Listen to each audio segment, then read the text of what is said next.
Hey guys, Pere Marquette bringing you guys another exciting video.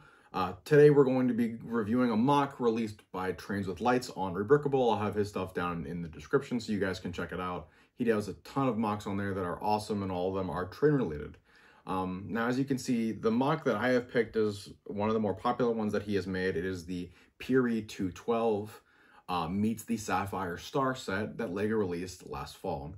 As you guys can remember from the LEGO Ideas page, we were supposed to get a larger train when LEGO was releasing this, but they opted for a smaller tender and locomotive.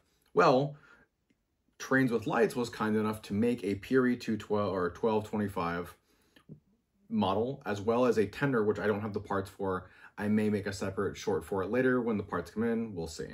The tender itself will cost you around $150, while the main locomotive will cost you an additional $200 to $300 depending on where you source your parts, or if you're buying two of the locomotive sets. He has said that you can get most of the parts if you buy two of the official LEGO sets for around $600, but obviously the choice is yours about which way you go through it.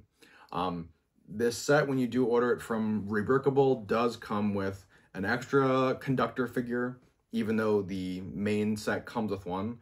But you can order all these here for about $350, at least that's what it was going for, but when I ran the numbers, it was a lot less.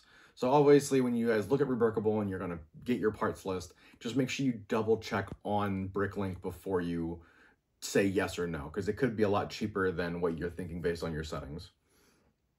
If you're curious about Rebrickable stuff, there's another video on my channel about how to Rebrickable stuff, and is it something you should be doing? So what is the big difference between this and the LEGO set model? Well, for one, it is a Pere 1225 as opposed to the English model of the Sapphire Star that we got. So this is more similar to the official LEGO Ideas engine that we were supposed to get.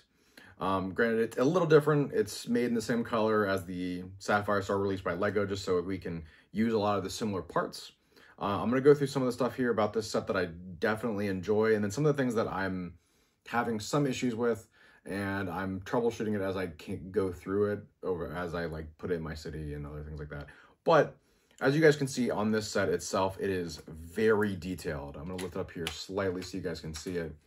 From stem to stern, this thing is just super detailed. You got the piping all throughout the steam locomotive itself, all the way up to the front here. You guys can see has the lights and the very decorative pieces on the front. And it definitely holds the same image as the original LEGO set, and just makes it much, much better. As you guys can see here, we have the full rear end locomotive area here for the engineers. And we have a full swivel part here on the back so it can take turns, as well as on the front as well. There are two pieces that fell off from the undercarriage here that prevents this part from swinging. I have still yet found a way to stop it from doing that. So I guess that would go into one of the categories of things I have difficulties with. Now, the real kicker with this set, at least as far as, give me 1 second.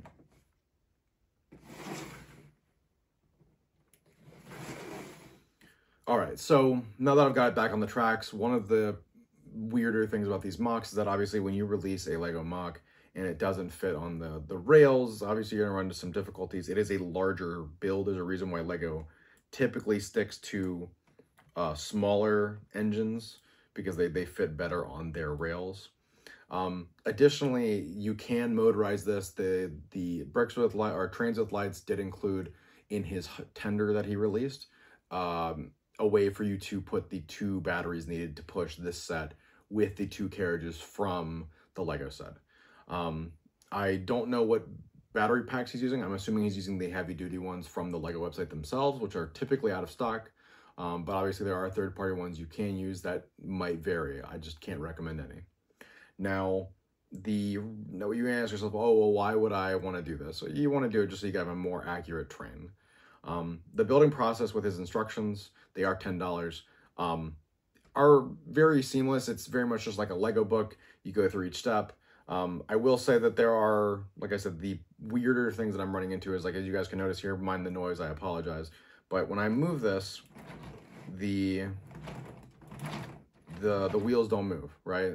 You know, like they're supposed to. However, if I push down and put some weight on it, and it could be a clearance thing from the front or back end, it could be something that I'm doing wrong as far as the set itself. I could have made something improper. I've seen videos online, on Reddit and other places that people do motorize this set, and it works just fine with like 7 or 8 cars attached. But as always, you know, I'm trying to give you guys the best review of this set. As you guys have known, I have already purchased another MOC that I've reviewed on this channel as well. I have my Norfolk Southern diesel electric locomotive here, and as you guys can see here, the sizes are comparable. It really just depends on what kind of locomotives you want in your city.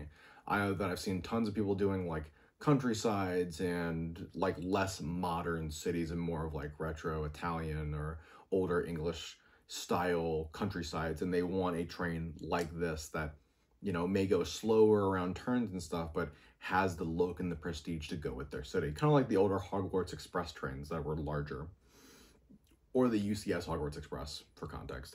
Or if you're doing a Lego city, you may want something a little bit more modern. But ultimately, do I think the build is worth it? Do I think it's fun? I think definitely with adding the stickers and the other parts from the Sapphire Star that we got from Lego, I think this set is awesome. I think it's a great addition if you guys can get everything working. Like I said, make sure you guys get the instructions from Bricks with Lights on Rebrickable, and make sure you guys order all the parts from Bricklink, because I did not order all the parts when I bought it. So I might be missing some stuff here and there because I completely just threw a loop for it.